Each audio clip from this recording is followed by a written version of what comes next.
want to change behavior, you need to educate and train. In Sri Lanka, as in many other countries, you should start from the youngest age. And if you start small, if you have a small community of sustainable consumers who are buying only sustainable products, and you have a small community of sustainable producers who produce sustainable products for those consumers, you build a sustainable cycle, and gradually you expand this and it spreads throughout the economy.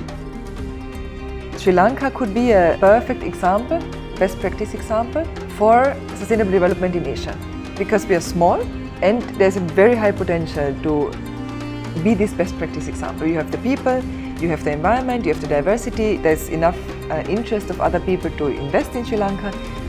Since the end of the armed conflict, Sri Lanka has experienced strong economic growth, causing social and demographic change. Consumption is growing, and so is waste production. Sri Lanka is a popular tourism destination, and so protecting its breathtaking scenery and cultural identity is a national priority. Yet Sri Lanka is also experiencing the effects of climate change, which is becoming a major threat to the economy and to tourism. Our generation, present generations, are well aware of the need of greening the country, because we are facing the consequences of environmental damage. There are a lot of programs, especially from the Ministry of Environment and also Ministry of Education, to promote sustainability practices and education among the universities as well as in schools. Utpala and Upendra are young resource efficiency experts, both looking for ways to promote a more sustainable future for their country. They recently completed a UNITAR e-learning course on sustainable consumption and production, which gave them new knowledge but also inspired them to take action. Thanks to the course, they were able to apply for small grants to carry out sustainable consumption and production projects. Utpala's project took her to the University of Sri Jayawardenepura. With the help of professors and volunteers, she has been working with students to carry out resource efficiency assessments and to design actions to green the campus. Today, they are delivering a workshop for the students. We are expecting to train 150 odd students, where we will be delivering a small lecture on waste management, and we will divide them into small groups. We are giving them a bag of garbage where they have to segregate those waste.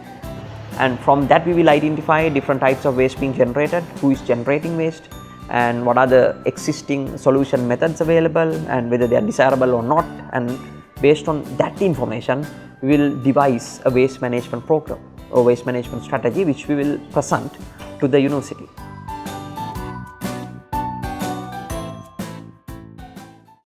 The University of Sabaragamuwa is located in the Hill Country region.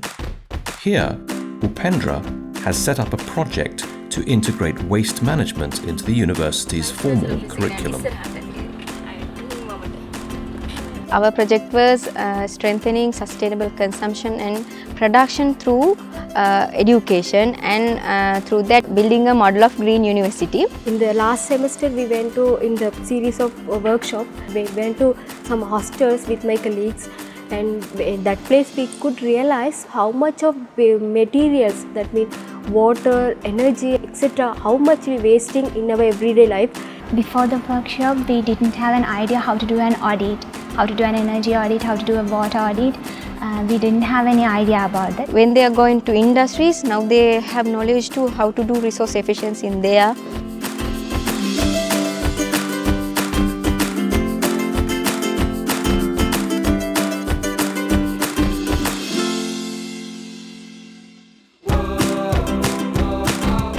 Now the young generation has realized the importance of the sustainable consumption.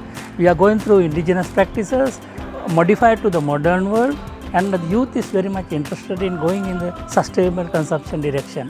As academic institutions, once again, we do have our role to play in this aspect as well. We have to disseminate the knowledge that our traditional practices or our indigenous knowledge and those sort of indigenous knowledge resources, knowledge bases have to be preserved.